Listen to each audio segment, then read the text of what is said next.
To the politics and the policy, we're joined now by Republican Senator Ted Budd of North Carolina. Senator, thanks so much for joining Bloomberg. Let's just start with the latest. What are you hearing behind closed doors about where this shutdown is heading? Is there any sort of development that you can give us when it comes to the negotiations? There's really no clear over-under on this. Is it going to be short? Is it going to be long? It's really up to Chuck Schumer. He's the one that needs to negotiate with himself, maybe negotiate with AOC, because it really seems that it's New York City and New York State politics that are playing out on a national stage right now. Chuck Schumer isn't concerned about America. He's not concerned about government employees. He's not really concerned about the rest of our country. He's only concerned about having a primary for U.S. Senator from AOC. So he has to show his radical base that he's actually fighting. What he really wants to do is spend $1.5 trillion more. He wants to give health care to illegals. He wants to undo the working families tax cut.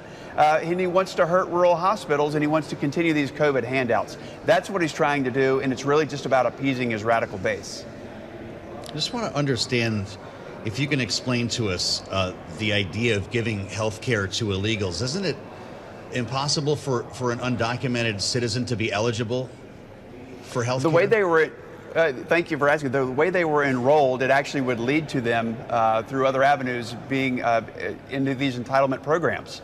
So would we send a check directly? No, but were they enrolled through other measures? Absolutely. And those that were here legally, of course, and those that were citizens, sometimes it was couples making up to $500,000 were getting these subsidies. So do we need to fix these reform or have some reforms in regards to these subsidies? Yes, there are some people that actually need them. There's some contractors, some blue-collar folks that were on 1099s, and they need to have them.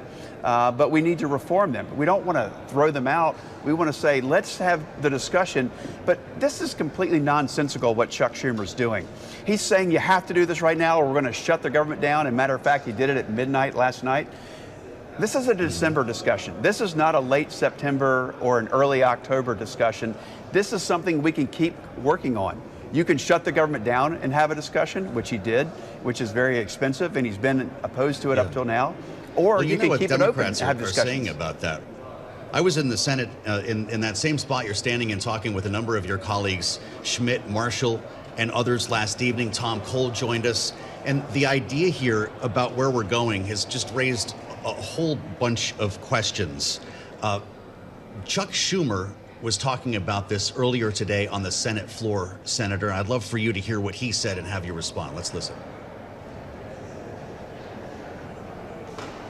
I guess we don't have that right now. We'll get back to that in a moment. When we start I've heard lots of comments from him. Well, let me just ask you this question, Senator, and we'll put Chuck Schumer aside for a moment. You're saying that extending the Obamacare subsidies is a matter for the end of the year. But a number of Democrats who've joined us, Chris Coons last evening said, notices are going out and open enrollment is about to begin, that health care premiums actually start rising today. Are they wrong?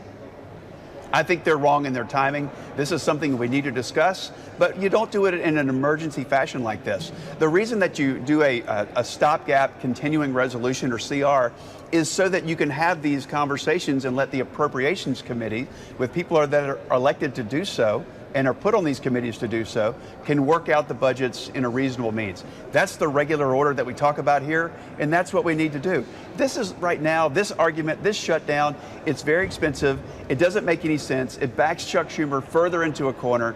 I think it only gets worse for him, not better. We're the reasonable ones here. Donald Trump is reasonable. But it's completely just trying to appease Chuck Schumer's radical base is all he's doing, and showing that he's having a fight so he doesn't have a primary from AOC. Well, Senator, you're saying that shutdowns are expensive, so I'd love your take on the White House's threat when it comes to permanent layoffs. It's our understanding that the OMB director, Russ Vought, will be speaking to your colleagues on the House side today about that potential. We should say at this point it doesn't appear that agencies have laid out that plan, but do you agree with this as a negotiating tactic? I don't think it's about a negotiating tactic, but if Chuck Schumer is going to hand this card to the White House, which wants to be fiscally responsible. I mean, that's one of the reasons that President Trump was elected, is to get the fiscal house of America back in order. And there are a lot of people that are needed in the private sector. There's a lot of talent that work for the U.S. government that may be better serving our economy working in the private sector and not at the behest of American taxpayers. And if it's a chance for Russ Vought to right the ship on that, then so be it. Yeah, I mean, it's not about being mean, it's about being fiscally responsible for American taxpayers. Well, what do you think he can do here? If the government shut down, he's got the keys to the kingdom, Senator. How many workers do you think Russ Vought can cut? Look, I don't know. He's going to look at this, and you have to keep the funk. I think people want the American government to work. They want it to open. They want it to be responsible. They don't want it to be front and center. I mean, people want to go home. They want to talk about their lives. They want to live their lives. And you just need the American government to work. And Chuck Schumer has thrown it into dysfunction. He's overspending. He's trying to add $1.5 trillion, much of that for illegals. And I think Americans think that's ridiculous. Look, if somebody is not essential right now, then they don't need to be working for the American government. And I think that's what Russ Vought's going to look at. And he's going to do the right thing. Senator, I do want to ask you about another policy that has really come to the forefront this week, and that's President Trump's policies regarding tariffs. We saw him renew tariffs when it comes to the furniture industry. In particular, in his post announcing it on Truth Social, he highlighted your state of North Carolina. Now, we've seen some mixed reviews from domestic industry. I'm wondering where you stand on this policy and what you're hearing from domestic furniture makers about this more protectionist view. Well, President Trump and I have the same goal, and that is to reindustrialize the United States. So I think that is what he's for. He wants more manufacturing to be done here.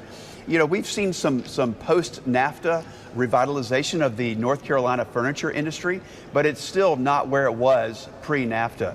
So we want more industry to come back here. I'm not traditionally a fan of tariffs, but I am a fan of what Donald Trump's trying to do, and that is level the playing field against countries that have cheated us and have taken our workforce away and have hurt American employment and have hurt our industries over the last 20 or 30 years. So I think he's trying to right the ship and attract these countries to reinvest, and these companies to reinvest in North Carolina and the other great states in our country. And it's starting to happen. I wish it would have happened yesterday. I wish it would have happened years ago. I wish we would have never had the disjointed economic effect that NAFTA did on North Carolina. But those decisions are behind us. Now let's get America back on track, especially our economy.